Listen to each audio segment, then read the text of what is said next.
elections is Republican strategist Gianno Caldwell. And I want to know, where is the media coverage of the unifying efforts of conservatives and judicial reforms and all that good stuff that lift us all, especially the African-American community, that hound all over the bad stuff and the division? But why is this? Well, thank you for having me, Governor Palin. And I would say the media outlet that's covering it right now is you, so kudos to you for that. You know, in general, the liberal media would rather not display anything that's going to be put out by the conservative movement, the Republican Party, especially considering the fact that it doesn't fit within their agenda. Their agenda is to divide, to be divisive, and to sensationalize things that are going on in our country right now. Well, your perspective on this is very valuable. You're there on the front lines, and you're there in the heat of a bunch of battles. You wrote a recent article about this, an article that within you mentioned how the Violent Crime Control and Law Enforcement Act of 1994, which was pushed by both Clintons at the time, authored by then Senator Joe Biden, that has done major damage to the black community. How has that law hurt the cause of unity? Well, Governor Palin, I'll tell you, the black community has suffered poverty. They've suffered unemployment. They've suffered generational dependency on government assistance. They suffered a whole host of issues. And this law, to be perfectly honest, it stems from this law. I'll tell you, there's over 2 million people in the prison system right now. 60% of those folks are African Americans. The Democratic Party pushed this bill, and they literally designed the prison industrial complex from this bill. And let me tell you why, because Governor Palin, I know you like facts. The fact of the matter is, within this law, $10 billion was used to develop prisons all over this country. I know you like facts, so let me give you another fact. This law created, or rather applied, the mandatory minimum sentencing laws to nonviolent, low-level criminal activity. And let me give you one last one. This particular law also gave states incentives to enact what is known as Truth in Sentencing Act laws, that would apply and keep folks that went to jail in prison. In addition to that, it provided no funding to rehabilitate those that were in prison. You're talking about education programs, you're talking about job programs. So when they left prison, what did they do? They went and did something else to get arrested. And it was a cycle, and that's what you're experiencing with the black community right now. That is a great point, and more on that. You mentioned that the GOP is taking action on that other interest of African Americans, and the left isn't, and that's criminal justice reform. What kind of reforms are you seeing and hearing taking shape there on Capitol Hill?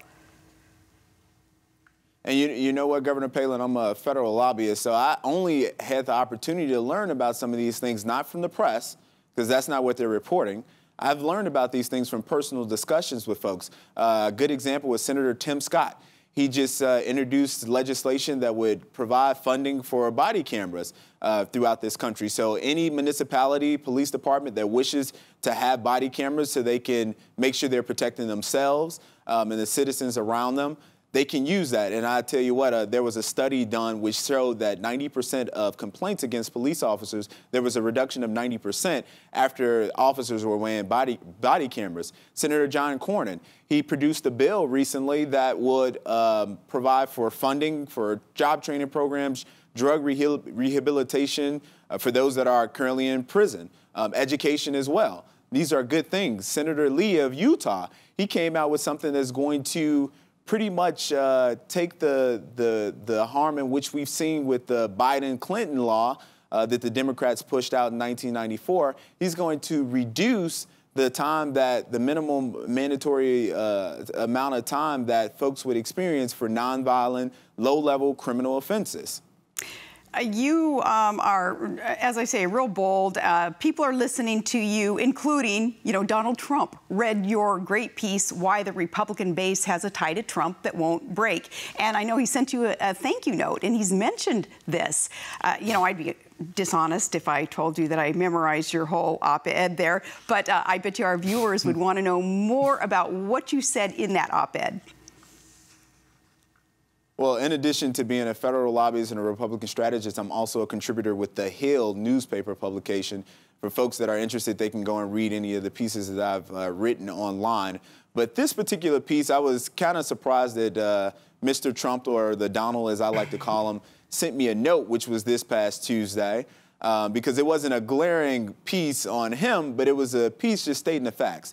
Donald Trump has done something that's particularly amazing, especially for folks that's been around like myself. Political experts don't understand it.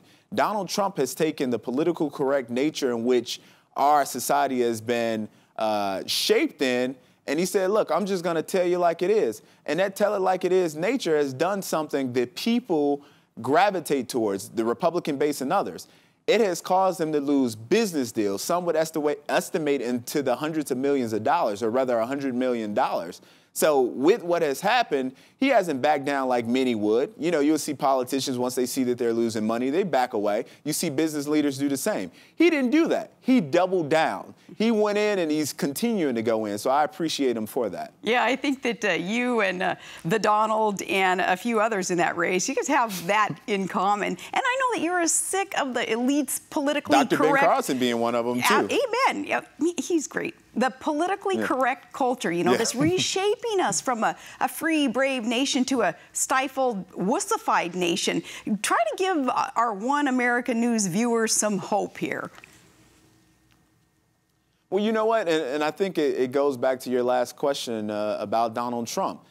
Politically correct speech is taking our country in a direction that's very dangerous. It's a place that we should never go in. There should never be a point where I say that I believe that marriage is between a man and a woman because of that's what I was taught. That's what the Bible has taught me, that I'm going to be called a bigot or any of those nasty names. Donald Trump is taking this thing to another level, and there's other leaders that were doing it before him, and there's other leaders like Jeb Bush who's beginning to do it now. Dr. Ben Carson was doing it, and he was up in the polls before Donald Trump got involved. So I think that we're going in a very good direction, and I'm hopeful that it'll continue that way. You are a good man, and you just keep giving us those facts. Nothing but the facts, man. Thank you so much. Thanks, Mr. Caldwell.